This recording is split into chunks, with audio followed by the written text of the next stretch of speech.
আমাদের দাবি দেওয়া মানা হয়েছে, আপনারা আন্দোলন প্রত্যাহার করেন, স্কুল কলেজে চলে যান, বাড়ি চলে যান। কিন্তু সেই সময়টা ছিল, সেই আন্দোলন যদি ব্যর্থ হতো, সে ব্যর্থ যাতে না হতো, সেই জন্য আমাদের আজকের প্রধানমন্ত্রী সেই লম্বা বছর থেকে উনি বক্তৃতা দিয়ে ঘোষণা দিয়েছিলেন, এই আন্দোলনে, এই বৈষম্য বিরোধী আন্দোলনের ছাত্রদের পাশে থাকতে হবে, তাদের সাথে যুদ্ধ করতে হবে। বৈষম্য বিরোধী 6 নেতা গ্রেফতার হওয়ার পরে আন্দোলন একটু ভাটা পড়ে গেছিল। যখন বৈষম্য বিরোধী ছাত্ররা সার্জিস বলেন, নাহিদ বলেন, নাসির বলেন, আরো যারা আছে, এরা ধরতে গেলে তারা আত্মসমর্পণই করেছে। তারা ঘোষণাটা যদিও তাদের মেরে ফেলা হতো, তাহলে এই ঘোষণাটা দেওয়া উচিত হয়নি।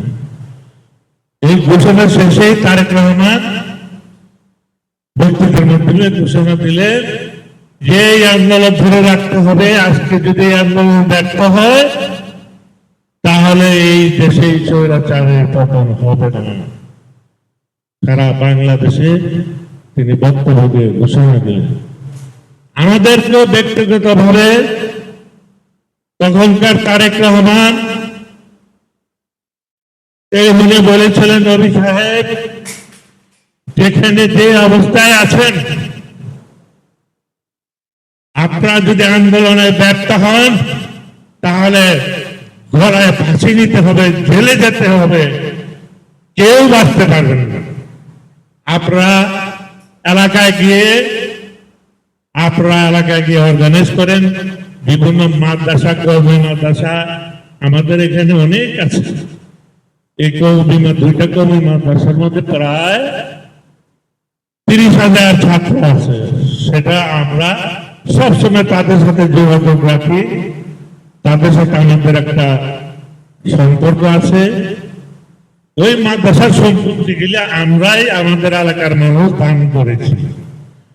ওই প্রিন্সিপাল বলেন, ছাত্ররা বলেন, সবই আমাদের সাথে সম্পর্ক রয়েছে বিদায় প্রিন্সিপাল বললাম, যদি আপনারা ধর্ম কর্মসূচিটা ধর্মকে ভালোবাসেন, যদি ধর্মকর্ম করতে চান, এই স্বৈরাচারের হাত থেকে বাঁচতে হলে আপনাদের এই ছাত্র ভাইদেরকে রাস্তায় নামিয়ে দেন, যদি ইসলামকে বাঁচাতে, ধর্মকে বাঁচাতে। তখন উনিরা আমাদের কথা শুনেছেন। কওমি মাদ্রাসার এখানে বিশাল বিশাল মাদ্রাসা আছে, তারা আমাদের কথা শুনেছেন। তারা হাজার হাজার ছাত্র রাজপথে নামিয়ে দিয়েছে।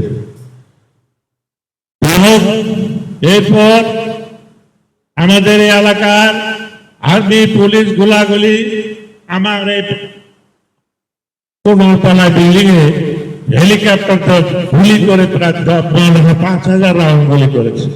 এই গুলি শব্দে এলাকার মানুষ বাঁচার জন্য রাস্তা উঠে পড়েছে। এই মানুষগুলি রাস্তা উঠে মারা গেছে, অনেকে যুদ্ধ করেছে বাঁচার জন্য।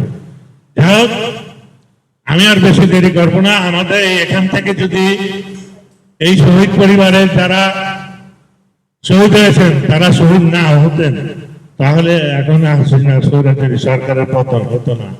আজকে তাদের পরিবার এখানে সবাই উপস্থিত আছে।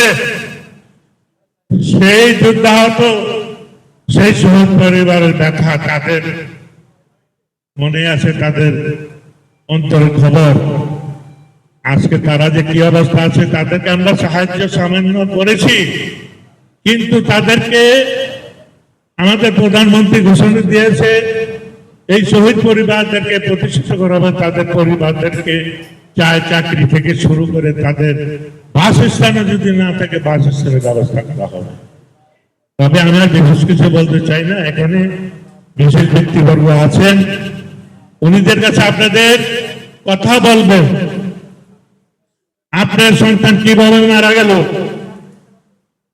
আপনারা কোন জায়গায় বঞ্চিত হয়েছেন, কোন জায়গায় আপনাদের সমস্যাগুলি তুলে ধরবে, উনিরা প্রশ্ন করবে, আপনারা বলবেন।